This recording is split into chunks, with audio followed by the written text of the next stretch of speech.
this first initial installment of the new comic book podcast, My God Has a Hammer. My name is Ron. With me, as hopefully always, is Jonah. How's it going, Jonah? Pretty great, pretty great. It's a good day for new comics, so I'm excited for our first episode. Happy Wednesday! Happy Wednesday! It's a day removed from Geek Pride Day, so if we didn't wish you that on Twitter, Happy Geek Pride Day. We're going to dive right into it because YouTube decided that we only get 10 minutes.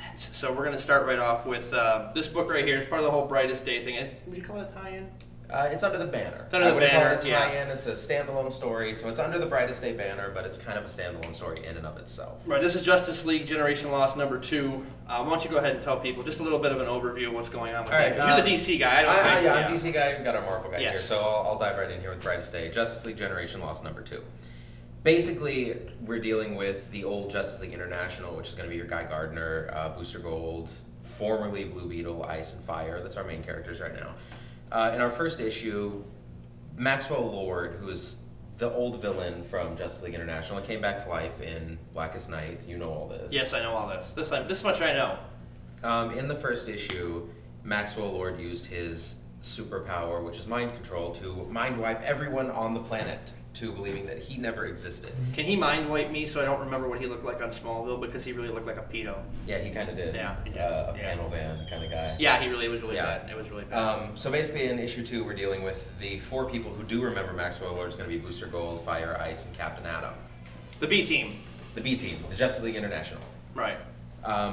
It's just a great story. The characterization of these people is so well done. It's the first time in many years that these characters have been really done justice. No pun intended. No pun intended. Even, no, let's not disregard that it is written by Judd Winnick. Yeah, so that means that issue 3 is going to suck. Captain Atom's going to get AIDS. And Pedro's going to show up, and they're all going to move into a house in San Francisco with Puck. Yeah. Okay, and the next issue we're going to talk about is Secret Avengers number 1, written by Ed Brubaker. The team is a giant... A great giant team, but if you're coming in and you don't know who Nova or Moon Knight, who Valkyrie is, you're going to kind of get a little confused. Really well written, huge cliffhanger. Okay, the good thing about coming into, because I'm not a Marvel kind of guy. I know who Nova is, I know who Moon Knight is. Right. But kind of coming into this, not really knowing the characters, it gives you pretty much, it tells you who everyone is as they're introduced. This is true, yes. A good way to kind of jump in and get to know the characters, and they're all really awesome characters. Yes, and spoiler alert, who's not on here that's on the team is Ant-Man, if you were a reader of Thunderbolts. Actually, funny story about that, when I was reading it, Ant-Man popped up, and I flipped back to the cover and looked on everyone's shoulder. I actually did the exact same thing, and I'm looking, I'm like, maybe he's on Steve Rogers' shoulder. And Steve taking over as the head guy is awesome. How about, what do you think of Steve Rogers' new costume? It's pretty cool. It's, I like it a lot. It's streamlined. The thing that bothers me the most is that it looks like Black Widow is going to be on the team, which is okay. It's not a big problem, but shouldn't she be hanging out with Bucky because that's who she's bonking right now? Would you think? I would imagine so. And if you're going to pick up one Avengers book, have it be this one, because let's be honest, it's terrible. The new Avengers book was just horrible. Was great. It was this Avengers is awesome. Bendis, get your head out of your ass. That's all I'm going to say. And we're going to move on to the last book. We got a lot to say about this one. It's War of the Supermen, 4 of 4.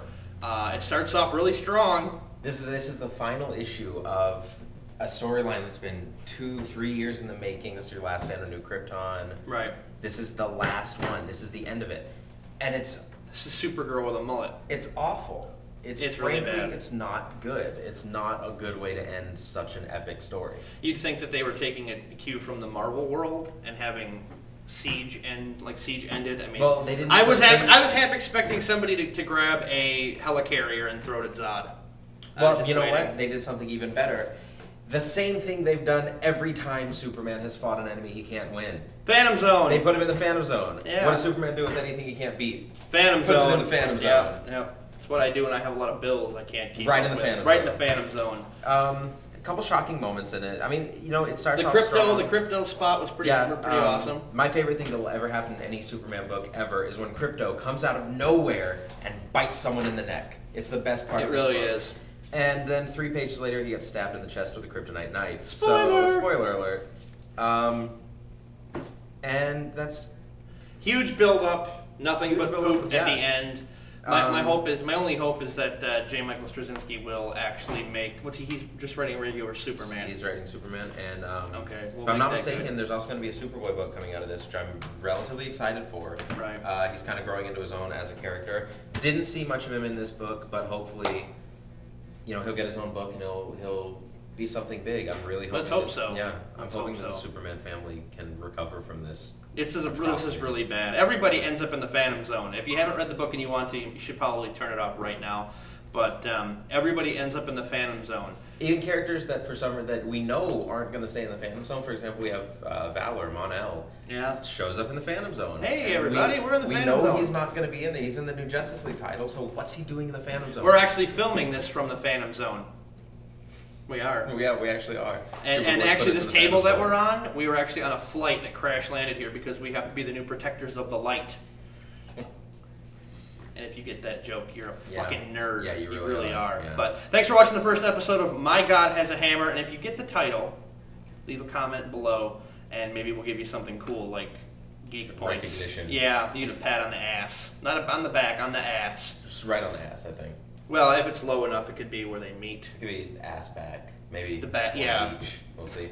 We'll see about that. We all have we'll hands. let you know next we'll week. let you go. So you guys have a good time. Happy Wednesday. I'm Ron. Yes, happy Wednesday. I'm Ron. This is Jonah, and we'll see you next time. Bye.